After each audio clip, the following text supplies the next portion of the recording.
Well, a bestseller years ago explained the Great Flood of 1927. Hundreds were killed when the Mississippi broke through a levee near Greenville. The book's author, John M. Barry, is talking about that devastating day in history compared to what we're dealing with now. Things have improved in the ability to handle floods. John M. Barry, writer of Rising Tide, says we're in the midst of a historic flood, but nothing like 1927 when the levee broke. The real basics haven't really changed very much since not only 1927, but before that. And, you know, there are some parts of the levee system that are below grade. Fortunately, you know, a few years ago, 10 years ago, there were some sections in the delta that were 6 feet, and maybe even more than that, below grade. They have been raised. They're not all up to grade, but we don't have the enormous deficiencies that we had a few years ago. But he knows what it would mean if there's a lower Mississippi levee breach. If one of those levees breaks, you know, this could certainly be comparable to Katrina. I don't think you'd have the loss of life because a river flood moves much more slowly, and you'd have a lot of notice to evacuate people. But the economic impact would be catastrophic certainly in that area. Well, Barry says even though the levee system is stronger now, neighbors still need to heed those warnings to leave their homes if they are in the flood zone. You are about to hear what happened during this tragic flood. We are going to prove that this flood was one of the most destructive and costly floods in Arkansas history. Rain in biblical proportions fell through the sky through the winter. The torrential rains began falling April 12, 1927, the heaviest rains in many months, resulting in widespread flooding along the Arkansas and Mississippi River. Well, Faulkner County normally got 4.29 inches of rain in April, but that April 13.74 inches fell, and more than 23,000 square miles were submerged by floodwaters. It started raining, they put guards by the levees that were supposed to fill bags up with sand when the water went up. Hundreds of thousands of men worked day and night to hold up the levees. Then, on April 21st, 1927, the alarm that the levee had been broken was given to the people of Greenville. Many of the town's citizens were experienced from previous floods and had prepared their homes and businesses by pulling up carpets and placing furniture and goods on raised platforms above the water that would enter their homes. Those who were less experienced immediately began fleeing the area by train and continued to do so until the train tracks became invisible with water. The treatment of black people wasn't fair at the time. They would tell the white people that they could leave and go be safe, while the black people were left behind. They would also make the black people get up on the sandbags that were covering the levees because they ran out of sandbags. Broken levee blues.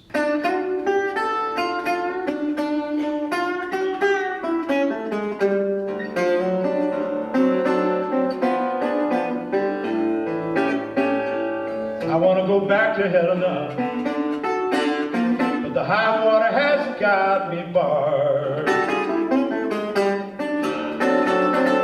I want to go back to Helena, but the high water has got me barred. I hate to leave my home,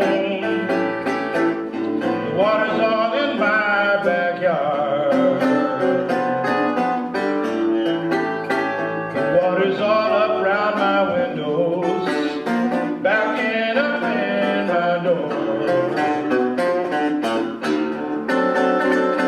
The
to jail, but I ain't toting no sacks. I said I work fight or go to jail, but I ain't toting no sacks. You ain't gonna drown me in that river, and I ain't gonna break my back.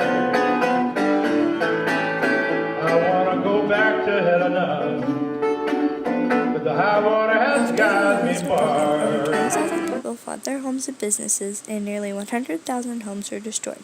In Greenfield, Mississippi, an agricultural town located directly on the river, over 13,000 refugees were swept from their homes and businesses. After the flood, over 250 people died. 750 people were left homeless. It had broke the levee in about 145 places. One of the triumphs from this flood was that the National Guard had built refugee camps. They are also called Red Cross. Some people lived in Red Cross camps for as long as 4 months. Compared it to the deadly floods of 1927. 16 WAPT's Aaron Kelly sat down with two sisters who lived through that disaster and are anxious about this one. So Tasha, all down through there in them streets and things, nothing but water. I can remember that.